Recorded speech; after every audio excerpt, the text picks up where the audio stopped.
You know that moment when you're sitting there, scrolling through your phone, and you think to yourself, yeah, I should probably clean up the kitchen. I'll do it in a minute. You're completely fine with it.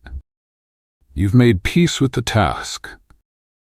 But then someone walks in and says, hey, could you clean the kitchen? And just like that, something inside you hardens. The motivation evaporates instantly. You'd rather sit in a messy kitchen for 3 days than do it now. What just happened? You were literally about to do it. But the second someone told you to do it, it transformed from a simple chore into an act of surrender. Your brain just flipped a switch, and suddenly you're in full rebellion mode over dirty plates. If this sounds familiar, you're not broken. You're experiencing one of the most fascinating quirks of human psychology. There's an entire hidden world inside the minds of people who resist being told what to do. And it's way more complex than just being stubborn or difficult. Let's talk about what's really going on here. At the core of this resistance is something psychologists call reactance. It's a motivational state that kicks in when you feel your freedom is being threatened. And here's the thing, your brain doesn't care if the threat is real or not. It doesn't matter if someone is giving you helpful advice or barking orders. If your autonomy feels compromised, your psychological immune system activates. You push back, not because the request is unreasonable, but because accepting it feels like losing a piece of yourself. Think about it. Have you ever avoided watching a popular show specifically because everyone kept telling you that you had to see it? The more people insisted, the more you dug in your heels. That's reactance in action. Your brain is essentially saying, I decide what I watch, not the crowd, not the algorithm. Me. It's not about the show anymore.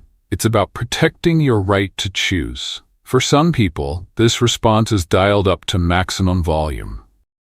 These are the autonomy defenders. For them, personal freedom isn't just important. It's sacred. When someone issues a command, even a gentle one, it lands like an attack. Their nervous system interprets direction as domination, and the only way to prove they still have control is to do the exact opposite of what was suggested.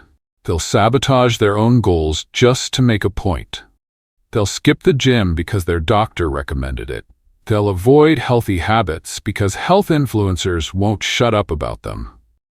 They choose discomfort over compliance because at least discomfort is their choice. The wild part?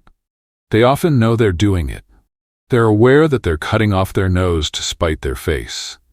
But the need to assert independence overrides logic every single time.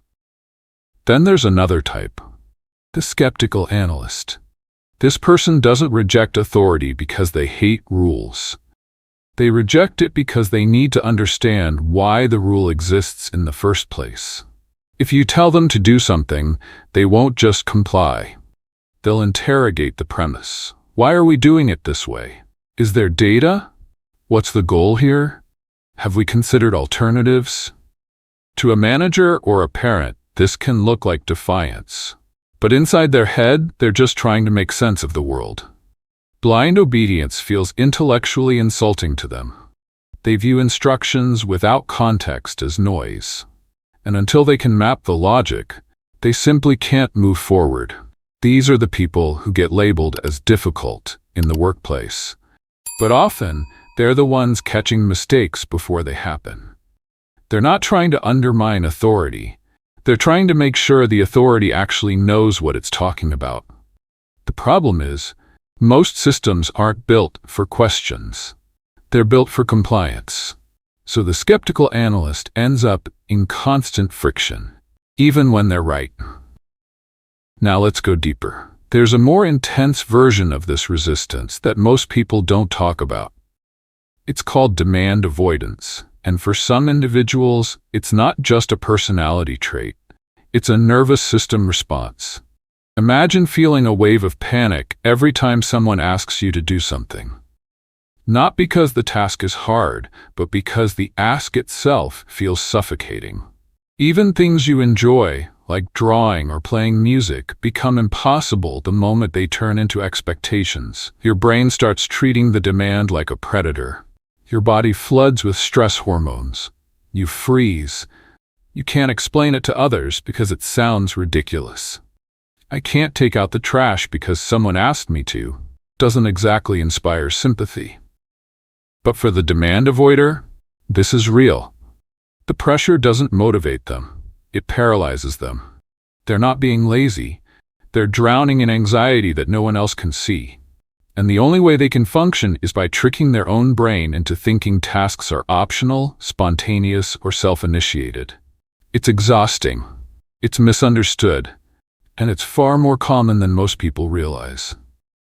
Then there's the counter-dependent personality. On the surface, they look like the ultimate self-starters. Confident, capable, fiercely independent.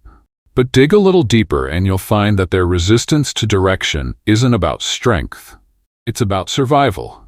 At some point in their past, they learned that relying on others led to disappointment or pain. Maybe they had controlling parents. Maybe they were let down by people they trusted. So they built walls, thick ones. And now, every time someone tries to guide them or help them, it feels like an invasion. They don't hear support. They hear condescension. They don't see collaboration. They see control. So they reject it, even when they need it, especially when they need it. For the counter-dependent, independence isn't a preference. It's armor. And every instruction, no matter how well-meaning, is a reminder to keep that armor on. So where does all this leave us? If you recognize yourself in any of these patterns, you're not alone, and you're not wrong for feeling the way you do. But here's the question worth sitting with. Is your resistance actually protecting your freedom? Or is it just protecting your fear? Because sometimes, the thing we're really fighting isn't the person giving the instruction. It's the vulnerability of admitting we don't have to do everything alone. It's the discomfort of trusting someone else's judgment. It's the fear that, if we bend, we'll break. But flexibility isn't weakness. And choosing to cooperate when it makes sense isn't surrender. It's wisdom. The strongest people aren't the ones who never take direction. They're the ones who know when to listen and when to push back. They're the ones who can tell the difference between guidance and control. So next time someone asks you to do something and you feel that familiar wall go up, pause. Ask yourself, am I resisting because this is wrong for me? Or am I resisting just to prove I can? The answer might surprise you.